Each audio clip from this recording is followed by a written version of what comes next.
Greetings adventurers, this is Lorne, your guild advisor.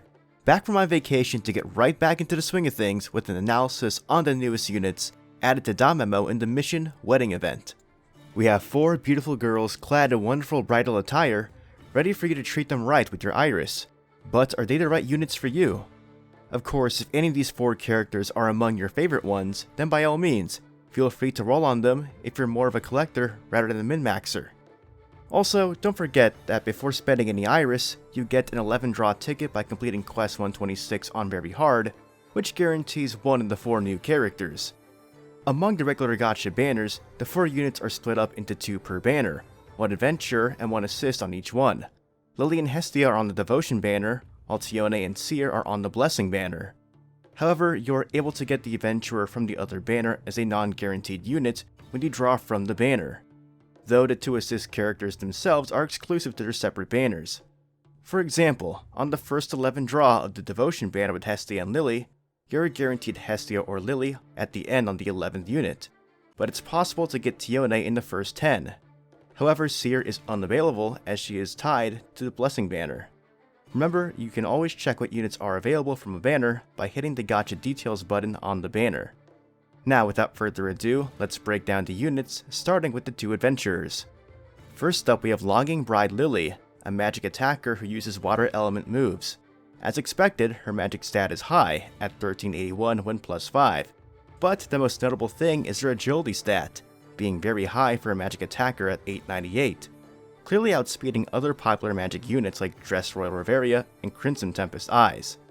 Though remember, magic attacks will regularly go after physical attacks in battle, unless you have a special skill with a fast modifier, like Elf's Honor Lefia's AoE skill. Her special arts is Bubble Bloom, an AoE Ultra Water magic attack with an Ultra Penetration rate and a 30% chance to seal. It's a pretty standard powerful special arts attack, but the seal component is very valuable as sealing your opponents is one of the best ailments in the game when it comes to PvP modes like war games, since sealing the enemy prevents them from using skills. If your other units in the party don't have any ailment-inducing effects like Lily in their special arts, you may want to set your special arts wargame setting to ailment to guarantee that auto battle uses Lily's Bubble Bloom. Her first combat skill is Bubble Rush, an AoE mid-water magic attack with an ultra uncounter rate and reduces the length of any status debuffs on your units by 1 turn. I see this attack being far more useful in quests or boss encounters where you need to get the debuffs removed from your party. In war games, trying to find the right setting to get auto battle to select this move when your units are debuffed isn't really worth it, as Lily's later 2 moves are far more beneficial in war games, and that's the game mode which this Lily seems to be designed for. Her second skill is Wipe Away, an AoE fast slow water magic attack that removes all guard rates and heal buffs from your opponent, excluding ones applied by assist skills. I'm sure the part of this skill that grabbed your attention is the ability to remove guard rate buffs, as it should be, since that's a great hit to war game teams that rely on Smithy Expert Wealth, who has a skill that can buff guard rates by 40%. When an attack is guarded, the damage is halved, significantly reducing the damage, and when combined with other defensive skills and healing skills, teams that use Wealth, like the infamous Raoul and Stall teams, they make you feel like you're doing no damage at all by the end of the turn. Logging Bride Lily seeks to make sure your attacks are not guarded. Also, remember that the heal buff component of this attack removes heal buffs, not HP regen ones. A heal buff simply increases the amount of healing done by healing moves, which is still useful, but you'll mostly be using this move for the guard rate removal. Since this is a fast attack, Lily will remove the guard rate and heal buff at the beginning of the turn if one is present on the opponent's party. Now, for the rest of the turn, you won't have to worry about the guard buff and are free to attack the opponent without fear of all your attacks being guarded across the board. I was able to make Lily behave in this way by using the debuff setting. Her final skill is Hydroblast, an AoE high water magic attack that also buffs the magic and water attack damage of your allies by 30% for 2 turns.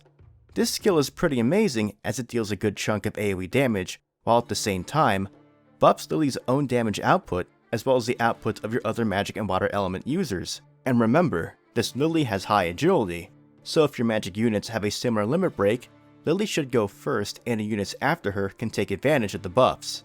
2 units that work really well with Logging Bride Lily are Dress Royal Reveria, who synergizes excellently with her Winter's Grasp having an ultra unguard rate, and Summer Fun Lily, who has a strong AoE water attack that can increase the duration of debuffs on the enemy, as well as a skill that can reduce enemy magic resistance. Two notable development abilities on Lily are her fire resistance, which is useful in encounters where fire damage is prevalent, and her plant killer ability, allowing her to do 50% more damage against plant type enemies, which will be great if we have something like a Familiar Rush or Royale with plant type enemies. Hopefully this Lily settles in as a great new wargame unit that gives water element and magic users more options, especially when it comes to combating stall teams. The other adventurer in this wedding dress event is rather fitting if you read the light novels. It is no other than the older the Amazon twins, passionately postal Tione. She is a water physical attacker with a focus on single target moves. Her attack is very high at 1548 at +5, and she has a pretty good defense for an attacker at 435. Her special arts is Unrequited Rhapsody, a single target ultra water physical attack which will increase in damage by 50% for each strength buff on her, which means a possible extra 100% damage if she has an adventurer applied strength buff and an assist applied one. Her special arts will be devastatingly powerful if you have both strength buffs on Tione, and in most cases you should, as she can apply one herself, and you can use one of the many strength buffing assists such as Innocent Goddess Artemis.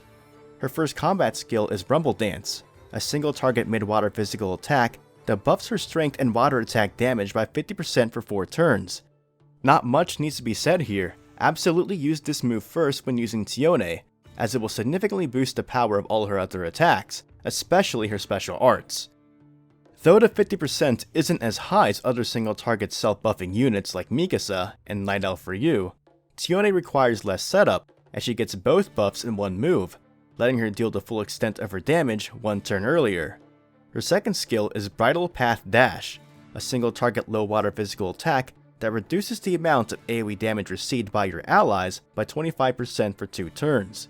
If damage is your main priority, then avoid using this move until you know a big hit is coming, like the special attacks in a Record Buster. Reducing incoming AoE damage by 25% is very valuable, and could be the extra edge you need to survive that final special attack in Record Buster if it's giving you trouble. It's pretty crazy that a good support skill like this is included in the kit of a physical attacker. Her last skill is Single-Minded Lover, a single target water physical attack that removes strength buffs excluding assist skills. This is the skill you'll be primarily using to deal damage after you use Rumble Dance to get your buffs. It's your strongest base attack, so definitely use this even if your opponent doesn't have a strength buff applied. Otaro in Record Buster doesn't buff his own strength, but there may be future encounters where you'll be glad to see the strength buff removing effect on this move. Her notable abilities are her 20% damage bonus on critical hits, her fire resistance to fire element encounters, and of course her plant killer ability, allowing her to deal extra damage against plant type enemies. All in all, this Tione is definitely targeted for single target boss encounters like Record Buster. The combination of her double buffs and her special arts being able to be boosted by an additional 100% can make her attacks devastating. Plus, her AoE damage resistance skill and strength buff removal are very useful support abilities.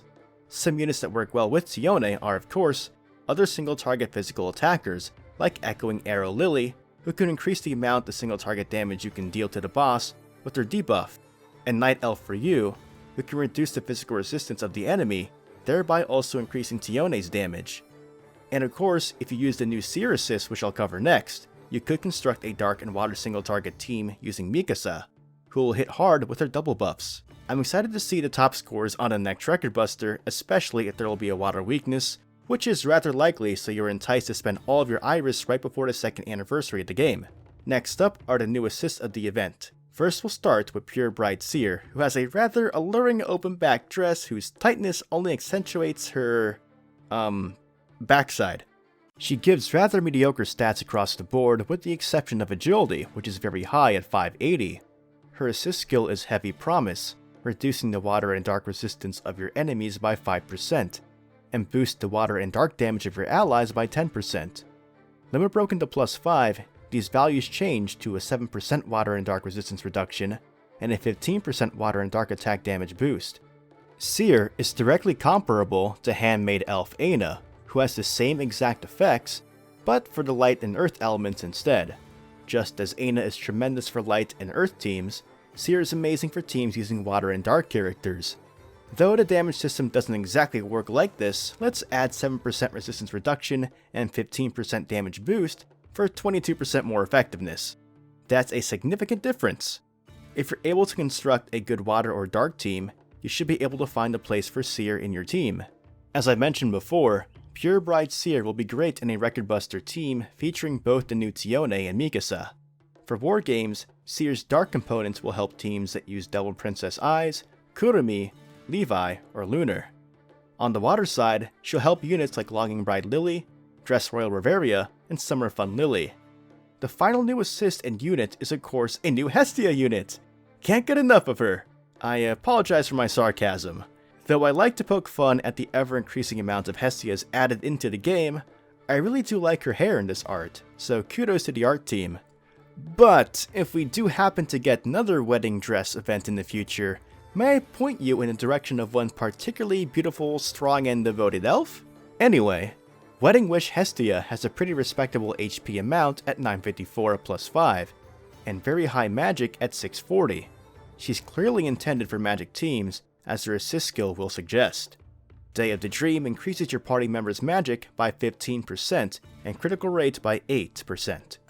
At plus 5, these values become a 20% magic boost and a 10% crit rate bonus. This Hestia is almost undeniably the best magic assist in the game. She beats out other magic boosting assists like Baker Queen Freya and Crunchyroll Hime, who only boost it by 15% to plus 5. Plus, the critical rate component will boost your chances of your units dealing critical hits, which will multiply your damage by 1.5. If you plan to use a magic team and need a significant boost, this Hestia is likely your answer. And that wraps up my analysis on the new Mission Wedding event units. You really can't go wrong with any of the 4 units here. They all have their own uses. Tione is for single target encounters, Lily for AoE water magic teams, Seer for boosting dark and water teams, and Hestia being an amazing assist for any magic using teams. All of these units are rather compelling and tempting to spend your iris on. However, do remember that we are rapidly approaching the 2nd anniversary of the Japanese launch of the game, and we may see those anniversary units before the current banners expire. Though I predict that the next Record Buster will tempt many to spend their iris before the next units are revealed. That's just something to keep in the back of your mind. As for me, I'm doing the first roll on each banner for collecting purposes and saving my iris in case the next units are revealed. Hopefully we don't get a rerun immediately after and this plan backfires on me. Though there is a possibility that could happen, since this event ends on the 12th of June, and DanMachi Fest, the big DanMachi event taking place in Japan, is happening on the 16th. DanMachi Fest seems like a good venue to announce whatever crazy plans they have for the 2nd anniversary. But of course the anniversary event could start earlier, and maybe we'll see more Season 2 related announcements for DanMemo, since there will be Season 2 information revealed at DanMachi Fest anyway. Season 2 will premiere in July, but the local Japanese attendees of the event will actually get to see the first episode. I'm pretty jealous concerning that, but it's not too bad since I've already read the light novels, but I'm curious on how JC staff will adapt the material since Season 1 had its fair share of cuts, most notably adapting Volume 4 in one episode, and removing the Quest side story entirely, and thus most of Naza's screen time. To learn more about Naza, read through the current Quest rerun or watch my Familiar Record video featuring her. In any case, I'm looking forward to the DanMachi Fest event and the announcements it will bring, as well as Season 2 in July. And remember that the US theatrical release of Heir of the Orion has been announced for July 23rd. I have a video which I will link at the end, which goes into more detail about the movie release if you have not seen it yet. Regarding the Mission Wedding event, I wish you good luck on your draws. If you found this video helpful and would like to see more DanMachi content, go ahead and give this video a like and subscribe to my channel. Follow me on Twitter and join my Discord for more updates, and as always, continue enjoying your time adventuring in Aurario and the dungeon. This is Lorne, your guild advisor, signing out.